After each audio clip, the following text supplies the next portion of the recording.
Kamusta mga kaibigan? Welcome back po sa ating YouTube channel. Well, it's me, Teacher Kevin PH, and we're back with another video.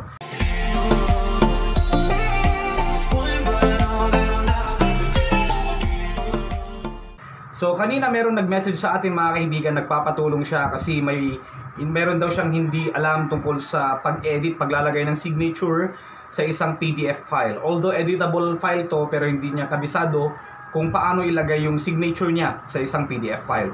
Nakalagip sa video natin ngayon mga kaibigan yung tutorial na ginawa ko sa kanya, para sa kanya personally, kung paano maglagay ng signature sa isang PDF file. So ito na yung step by step tutorial na ginawa ko para sa kanya and para sa inyo na rin mga kaibigan na nangangailangan ng ganitong tutorial. Paano maglagay ng signature sa isang PDF file. Especially yung mga sinasend sa ating mga kaibigan na PDF, yung mga editable version, luckily pwede natin silang i-open through MS Word. So doon tayo mag-e-edit mga kaibigan.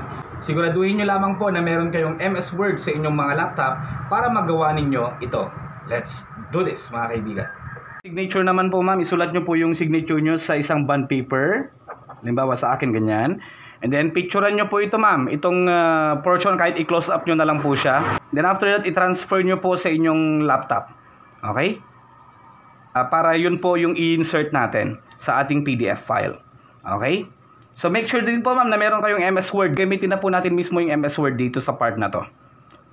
Pagkatapos nyo pong mapicturean yung signature ninyo gamit yung bond paper natin, no? I-transfer po natin siya sa ating laptop. So Bluetooth po yung ginagamit ko. Right click, receive file. Pwede rin kayong gumamit ng connector ma'am.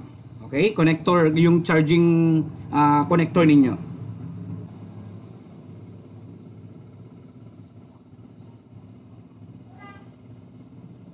And then dito ma'am, make sure po na meron kayong MS Word. Kailangan po natin ng MS Word. Hindi po yung WPS ha. MS Word po mismo ma'am.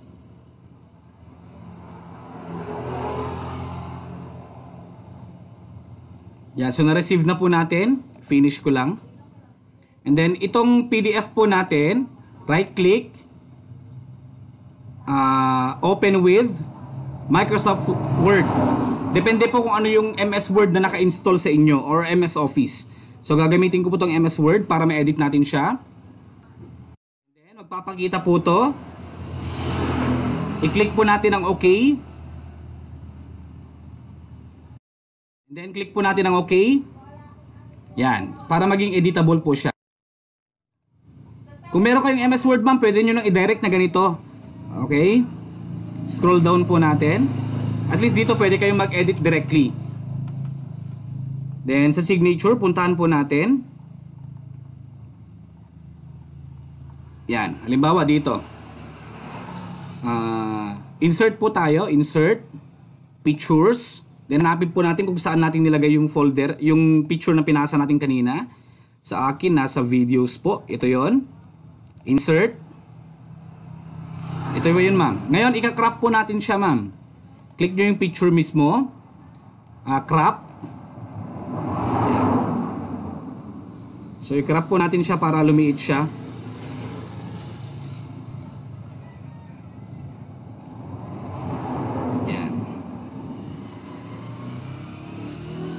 Yon. Ngayon, right-click po natin. Click po natin yung picture. Right-click. Wrap text. Piliin po natin, ma'am, ang behind text. Yan. Ngayon, paliitan lang natin siya. Okay. Click natin. Lagay lang natin dito. And then, para mas maging clearer po siya, click po natin yung picture. Para mas maging malinaw siya, click natin. And then, pupunta po tayo dito sa my format. And then color, piliin po natin to ma'am. Yan. Yun. Okay na siya.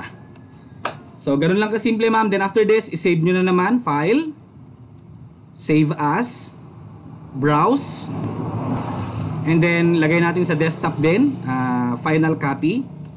Rename lang natin. Save. Okay. So, i-exit natin to ma'am. Naging MS Word na rin siya. File. I-open natin yan. Then, nandun na yung signature natin, ma'am.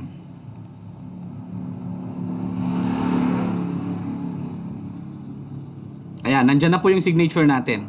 Ngayon, para ma-save mo natin ito as PDF ulit, File, Save As, Browse, and then, dito sa Save As type, piliin natin ang PDF. Yan, naka-PDF yan. Save. So, hintay lang natin po na matapos yan. Then, exit po natin to. Open po natin yung PDF. Yan, nagkusang nag-open na rin. Nandun na po yung ating signature, ma'am.